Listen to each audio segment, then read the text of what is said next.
Yes, a lot of people ask me, do I still have my Samsung Ks-8000? And the answer is yes, I do. I do have my Samsung KS8000. Hey, what's up, guys? How you doing?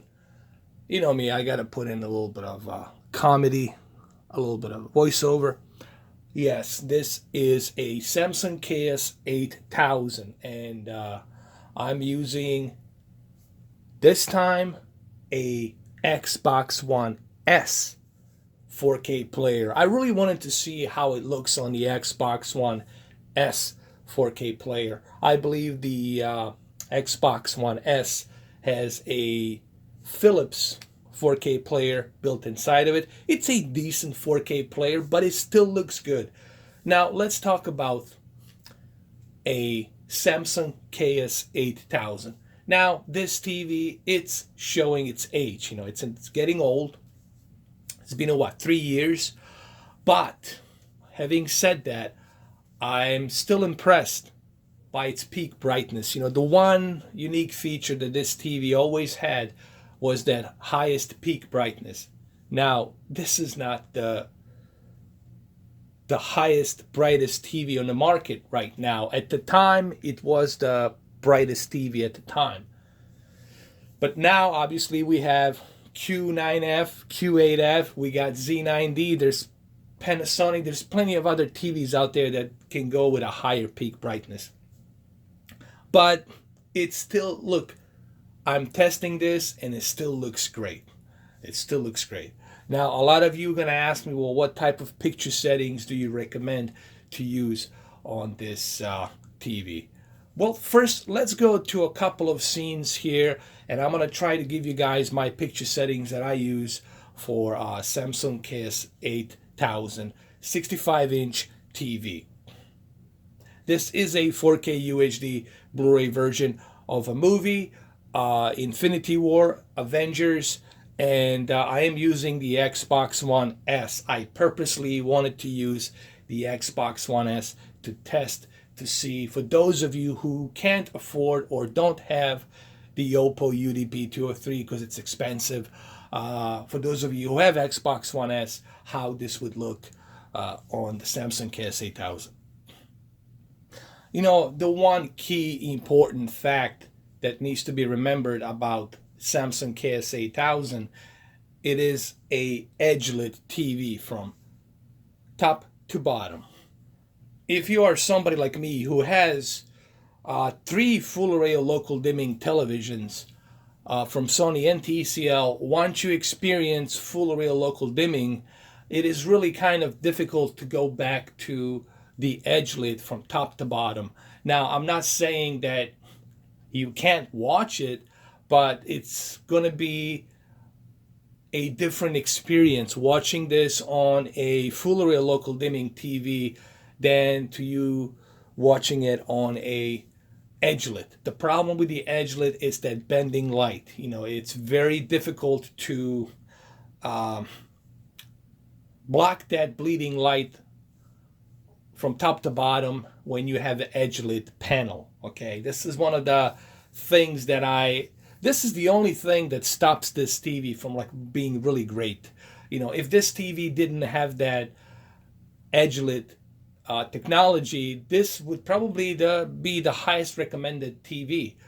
But it's still a recommended TV. It's still a great TV. You just have to accept the fact that the deep dark levels are not going to be as black or deep black as on your TCL R617 or on your Sony X900E or on your Q8F or Q9F.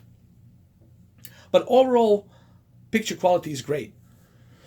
One of the accolades, there's 2 accolades that this TV has. One is quantum dot technology that really brings that full white color gamut. The colors on this televisions are really vibrant. Even on this scene, looking at the city of New York in a spaceship. Of course, this is shot in 2K. Shot in 6K, then downscaled to 2K, upscaled to 4K. Okay, due to the CGI, but still, even with that CGI being out there, it still shows you just how much the wide color gamut helps with the HDR on this TV. And one good example, it's right here in New York with Doctor Strange. You can clearly differentiate the his cape, the red cape, the dark blue outfit that he's wearing. You can see stuff in the background here. All of this stuff, even on the streets, you can see just how much garbage is being dumped onto. That's because of the spaceship that it's blowing all that wind and everything. And here you can see just how much that HDR really helps with the quantum dot technology. Remember, what's really important for you to understand, for those of you who are new to 4K and you still are watching 1080p and you haven't made the transition to jump into a 4K and HDR, it's not just a resolution. It is more than resolution. It's the bit rate, but above all, it's the high dynamic range. This is why I keep telling people, you gotta make sure that your TV has the best possible high dynamic range certification. Okay, how are you gonna know that? Well, it will usually would say Ultra HD Premium TV, meaning that you're gonna get the best possible wide color gamut and the deep dark levels, so that way, and the peak brightness, so that way your HDR can look the best. Now let me move on to a scene that is much more vibrant. I want to go to a scene that is more vibrant, and then I'm going to show you what type of picture settings I'm using for a Samsung Ks-8000. And here's like a really good scene right here with Thanos. And I'm not going to tell you, where this is and where it's taking place because I don't want to spoil the movie. Everything with HDR becomes more three-dimensional. The colors become more natural. They're not oversaturated. Please keep in mind, when it comes to the HDR, it's not about oversaturating the color. It's about bringing that natural vibrance of color, like in real life. It's about seeing more in the distance, like in real life. You can see that smoke. You can see the sky. You can see a lot of depth to the picture. It's almost like a three-dimensional, like looking out the window. And that's what HDR brings. That's what the high dynamic, that's why they call it dynamic range, because they're giving you a dynamic range of the picture quality. And you're not going to get that with the Blu-ray. You're going to be missing that out on the Blu-ray. You're not going to be getting that with the Blu-ray with a lower bit rate. You're not going to get that sharp detail. And sure as hell, you're not going to get that higher resolution detail as well that this movie has. It's a 2K, but it's still a higher resolution than what you're going to be getting on the 1080p. So that's substantially much better deal than what you're going to be getting on the Blu-ray. Not to mention the 4K UHD Blu-ray disc can output DTS:X, Dolby Atmos, okay? There's a lot to like about the... Look, there's really no excuse for you not to buy a 4K UHD Blu-ray disc. You get everything. You get the Blu-ray copy, you get the 4K UHD Blu-ray disc, and you get a digital copy. You get everything, all of the above, and you get to own the movie. So there's really no excuse for you not to purchase a 4K UHD Blu-ray disc. That's just my opinion. Yeah, that's how I feel. Now, let me show you what I'm using here really quick. As far as the settings. Yes, I am on the standard mode. Backlit and contrast. Remember, backlit and contrast, it's always going to be set to the maximum because this is HDR. And HDR needs backlit and contrast to be set to maximum. Sharpness, for a 65-inch TV, I think sharpness at 20 here is just the right amount. Color, it's at 50. People ask me, why do you keep the color at 50? Don't you want the HDR to pop? Well, that's exactly why I keep it at 50, because I already have quantum dot technology built into this TV. The color, it's already going to be popping, especially with the HDR and the color gamut. There's no reason for me to be oversaturating that color because I'm already getting that color to pop. When you are oversaturating colors, you're bleeding colors. You're not popping anything. You're destroying the picture. All of this other stuff I turn off. This is something you use only for a cable, digital scrambled cable. That's what you use this for. Automotion Plus, I really don't recommend that you guys use Automotion Plus for the movies. The movies were not made to be implemented with the Automotion Plus. They're not designed to run on 60 FPS. They're not designed to run on a fast motion. Automotion Plus is something you can use with watching a football, sports. That's about it. Smart LEDs, I keep these at high because I want to squeeze as much of that peak brightness as I can out of this TV. HDMI black levels, I kept them at low because if I go too high, what happens is then my deep dark levels become more brighter. And remember, this TV is already edge lit, so you don't want to move the black levels high. Therefore, they will become much brighter. And I'm going to give you that example right now. Here, look at the example. The normal and the low. The normal and the low. The normal and the low. Now you know why I keep it at low. Dynamic contrast, you don't need this because you already have HDR. Dynamic contrast, it's something you can use for non-HDR content to get that little better dynamic range of a contrast. Color tone, normally I would tell you warm 1 or warm 2 for the movies, but honestly I think standard here to me on Samsung Ks-8000 it's really good, you know. But for the movies, honestly, I would recommend warm 2 if you're going to be strictly watching movies. But I think standard, I think you guys will agree, in my opinion, the standard, it's going to give you a much better balanced picture quality. So I like to keep it on standard.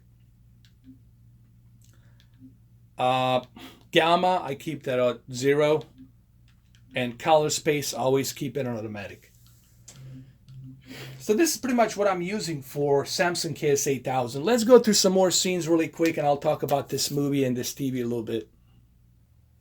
You know, another very important thing to remember about Samsung Ks-8000 is the fact that it's an old TV now, you know. But still, I got to tell you guys, considering how old this TV is now, 3.5 years, I think, maybe more, 3.5 to 4 years, I have to say that it still looks great. I mean, like I said, there's two things that always impress me about the Samsung Ks-8000. The peak brightness and the color gamut. This TV really has the best color gamut and the best peak brightness that you can squeeze for a HDR, for HDR10. And HDR on this TV, it's really going to look good. However, it also depends on what type of content are you watching. It also depends on what type of settings are you using. All of that will have an effect on the experience. But the one thing, like I said it millions of times, the one thing that stops this TV from being really great, it's that edgelit, top to bottom. Now, if you see Q8F or Q9F, it looks simply stunning. I mean, it has deep dark levels as equal as OLED and unbelievably great peak brightness and color gamut. It has all three ingredients, if you will. It has all three infinity stones, if you will, to make the 4K HDR really shine on that TV. And that TV, it's really, it's something else. It's definitely worth the price, $3,000, $3,800. for 65-inch. I think if you buy that TV, you will not be disappointed.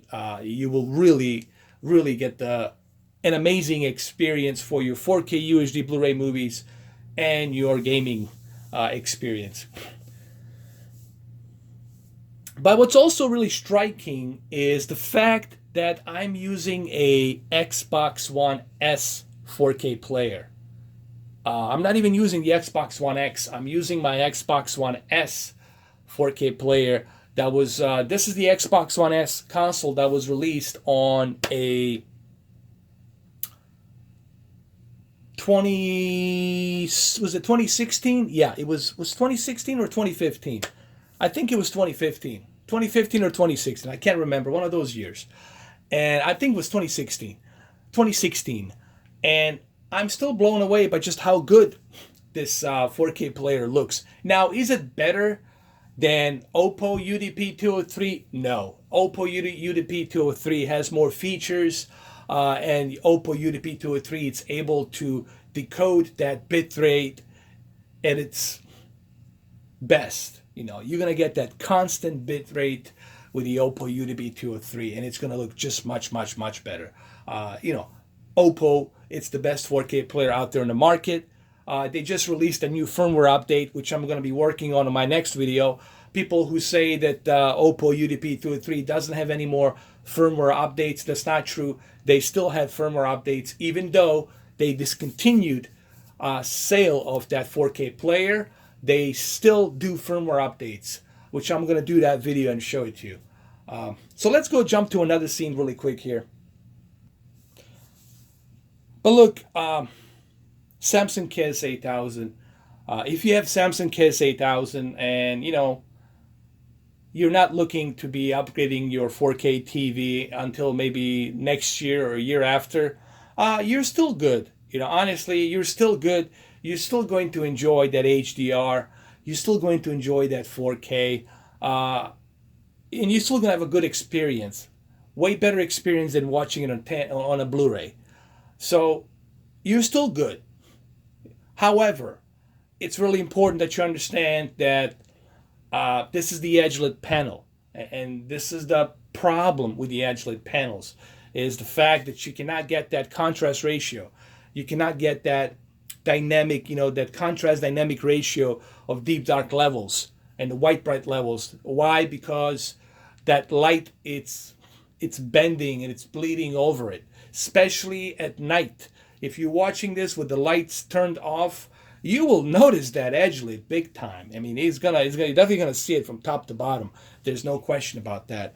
But hey, it still looks good, and it still looks good on the Xbox One S 4K player. So if you have Xbox One S, you're good, man. There's really no reason for you to be wasting money right now.